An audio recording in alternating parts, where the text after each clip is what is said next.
ஆண்டவராகிய இயேசு கிறிஸ்துவின் நாமத்தில் புதிய மாதத்தின் காலை வாழ்த்துக்கள். இன்றைய மன்னா, உம்முடைய ஆலயத்தில் உள்ள சம்பூர்ணத்தினால் திருப்தி அடைவார்கள், உமது பேரின்ப நதியினால் அவர்கள் தாகத்தை தீர்க்கிறீர். சங்கீதம் 36 வசனம் 7. இந்த மாதம் முழுவதும் திருப்தி என்பதை குறித்து ஒரு தலைப்பிலே நாம் தியானிக்கலாம்.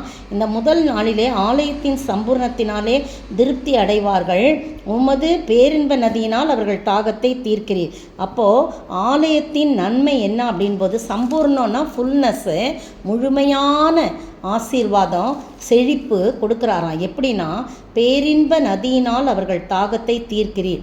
ஆலயத்தில் பிதா, குமாரன், பரிசுத்த ஆவியை இது குறிக்கிறது. பாருங்கள், ஜீவ ஊற்றுன்னு சொல்லும்போது எரேமியா 2ஆம் அதிகாரம் 13ஆம் வசனத்தில் கர்த்தர் சொல்கிறாரு, என் ஜனங்கள் 2 தீமைகளை செய்தார்கள், ஜீவ தண்ணீர் ஊற்றாகிய என்னை விட்டு விட்டார்கள். பார்த்தீங்களா? அப்போ ஜீவ தண்ணீர் ஊற்று யாருன்னா பிதாவாகிய தேவன்தான் ஜீவ தண்ணீர் ஊற்று என்று இதில் சொல்லப்பட்டிருக்குது. யோவான் எழுதின சுவிசேஷம் 4ஆம் அதிகாரத்தில் நீங்கள் பார்த்தீங்கன்னா 10ஆம் வசனமும் 14ஆம் வசனமும் இயேசு சமாரிய ஸ்திரீயிடம் தண்ணீர் கேட்கிறார். இவள் நீ யூதனாய் இருக்க சமாரிய பெண்கிட்ட தண்ணீர் கேட்குறீங்களே அப்படின்னு சொல்லும்போது, நான் கேட்குறவர் இன்னார் என்று அறிந்திருந்தா நீயே கொடுத்திருப்ப, நீயே கேட்டிருப்ப அவர்கிட்ட, அவர் உனக்கு ஜீவ தண்ணீரை கொடுத்திருப்பார். ஜீவ தண்ணீர் யார் அப்படின்னு அவள் கேட்குறா. கிணறும் ஆழமாக இருக்குது, உங்கள்கிட்ட மொண்டு கொள்ள பாத்திரம் இல்லை, பின்ன எங்கேருந்து உங்களுக்கு ஜீவ தண்ணீர் உண்டாகும் அப்படின்னு சொல்லும்போது அவர் சொல்கிறாரு, நான் அவனுக்கு ஒருவன் குடிக்கிறவனுக்கு ஒரு காலம், நான் கொடுக்கும் தண்ணீரை கொடுக்கிறவனுக்கு ஒரு காலம் தாகம் உண்டாகாது. 14ஆம் வசனம், நான் அவனுக்கு கொடுக்கும் தண்ணீர் அவனுக்குள்ளே நித்திய ஜீவ காலமாய் ஊறுகிற நீரூற்றாயிருக்கும். பார்த்தீங்களா? அப்போ ஜீவ தண்ணீர் என்பது நித்திய காலமாய் ஊறுகின்ற ஜீவ தண்ணீர் ஊற்று யாருன்னா அது இயேசு கிறிஸ்துவை குறிக்கிறது. அதே யோவான் எழுதின சுவிசேஷம் 7ஆம் அதிகாரம் 37லேருந்து 39 வசனங்களை நீங்கள் வாசித்து பார்ப்பீர்கள் சொன்னால், அந்த இடத்துல ஆண்டவர் சொல்கிறாரு சத்தமிட்டு, ஒருவன் தாகமாயிருந்தால் என்னிடத்தில் பானம் பண்ண கடவன். வேத வாக்கியம் சொல்கிறபடி என்னிடத்தில் விசுவாசமாய் இருக்கிறவன் எவனோ அவன் உள்ளத்திலிருந்து ஜீவ தண்ணீருள்ள நதிகள் ஓடும் சொல்கிறார். பார்த்தீங்களா? அது எதை குறிக்குதுன்னா, அடுத்த வசனம், தம்மை விசுவாசிக்கிறவர்கள் அடைய போகிற ஆவியை குறித்து இப்படி சொன்னார்.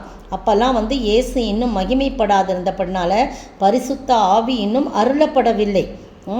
மக்களுக்கு பரிசுத்த ஆவி அருளப்படவில்லை. அதனால தான் இப்படி தான் உங்களுக்குள்ள ஜீவ தண்ணீர் உள்ள நதிகள் ஓடுன்று இந்த பரிசுத்த ஆவியை குறித்து, ஆவியானவரை குறித்து குறிப்பிட்டிருக்கிறத இதில் பார்க்குறோம். ஆக பிதா, குமாரன், பரிசுத்த ஆவி என்னும் அந்த ஜீவ நீரூற்று, ஜீவ ஊற்றனால என்ன செய்கிறாங்கன்னா, நம்மளுடைய தாகத்தை தீர்த்து இதன் மூலமாக நம்மை சம்பூர்ணத்தினாலே திருப்தி ஆக்குகிற ஆண்டவராக இருக்கிறார். இந்த மாதம் முழுவதும் பிதா, குமாரன், பரிசுத்த ஆவி தருகின்ற அந்த ஜீவ நதி, பேரின்ப நதி, அந்த ஜீவ ஊற்றினாலே நாம் ஒவ்வொருவரும் செழிப்பாக, எந்த வறட்சியும் இல்லாமல் செழிப்பாக நம்மை நடத்தி செல்ல ஆண்டவர் விரும்புகின்றார். அதற்காக நின்று காத்து கொண்டிருக்கிறார்.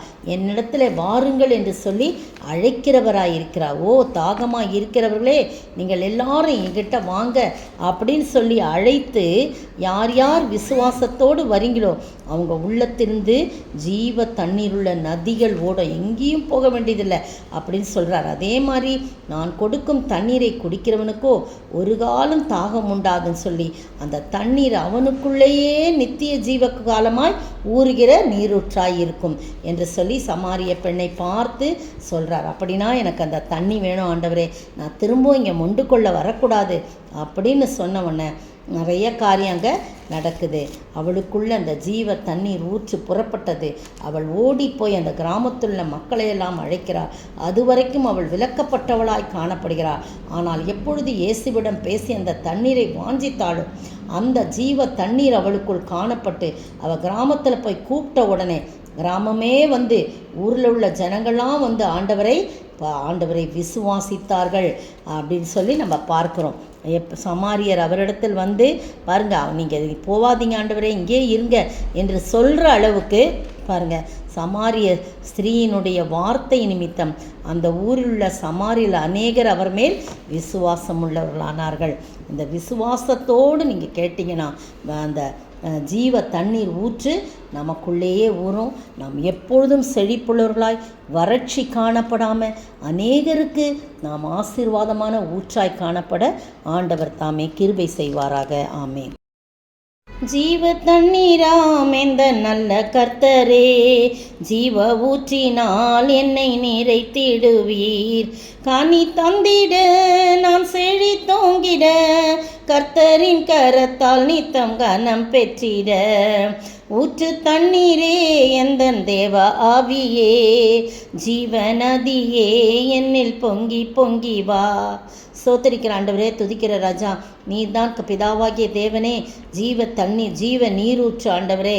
அப்பா, ஜீவ தண்ணீர் ஆண்டவராகிய இயேசு கிறிஸ்து ஆண்டவரே.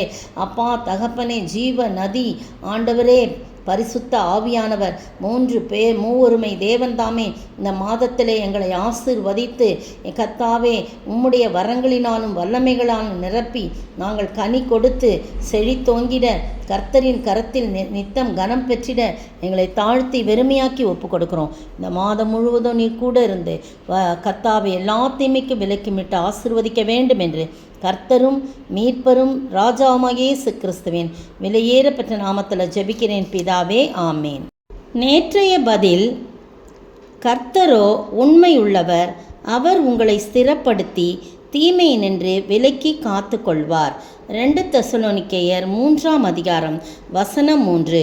இன்றைக்கான 5 கேள்விகள். 1.